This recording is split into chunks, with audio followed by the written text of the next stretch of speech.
السلام علیکم اسلام پیارا دین کے معزز ساتھیوں،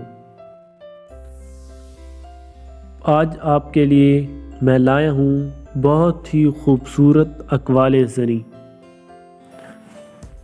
تقدیر کے لکھے پر کبھی شکوہ نہ کرنا اے انسان، تقدیر کے لکھے پر کبھی شکوہ نہ کرنا اے انسان، تو اتنا عقل مند نہیں کہ اللہ کے ارادے سمجھ سکے۔ تکبر سے پاک گفتگو، مفاد سے پاک محبت، لالچ سے پاک خدمت اور خود غرضی سے پاک دعا سچے رشتے کی دلیل ہے۔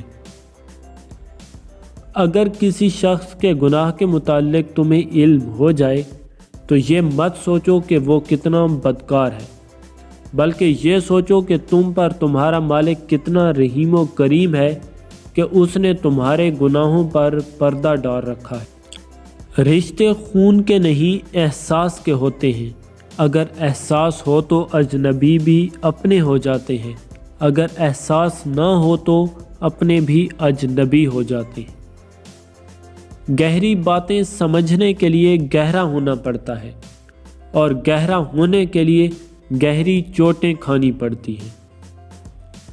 کوئی تمہارا دل دکھائے تو ناراض مت ہونا، کیونکہ قدرت کا قانون ہے، جس درخت کا پھل زیادہ میٹھا ہوتا ہے لوگ پتھر بھی اسی کو مارتے ہیں۔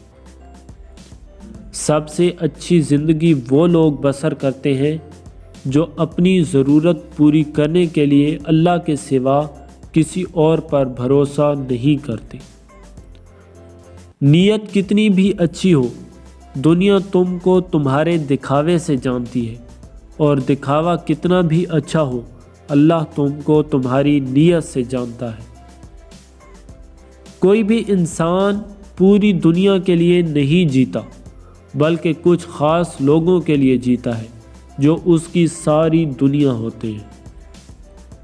کوشش کرو زندگی کا ہر لمحہ سب کے ساتھ اچھے سے اچھا گزرے، کیونکہ زندگی نہیں رہتی مگر اچھی یادیں ہمیشہ زندہ رہتی ہیں۔ دو چہرے انسان کو کبھی نہیں بھولتے، ایک مشکل میں ساتھ دینے والا اور دوسرا مشکل میں ساتھ چھوڑ جانے والا۔ اپنے بہترین وقت کو نماز میں وقف کرو، کیونکہ تمہارے سب کام تمہاری نماز کے بعد قبول ہوں گے۔ نفسانی خواہش آدمی کو تباہ کرتی ہے، توبہ کر لینا آدم علیہ السلام کی سنت ہے، ضد پر اڑے رہنا ابلیس کا کام ہے، منزل تک وہی پہنچتا ہے جس کو حق کی تلاش ہے۔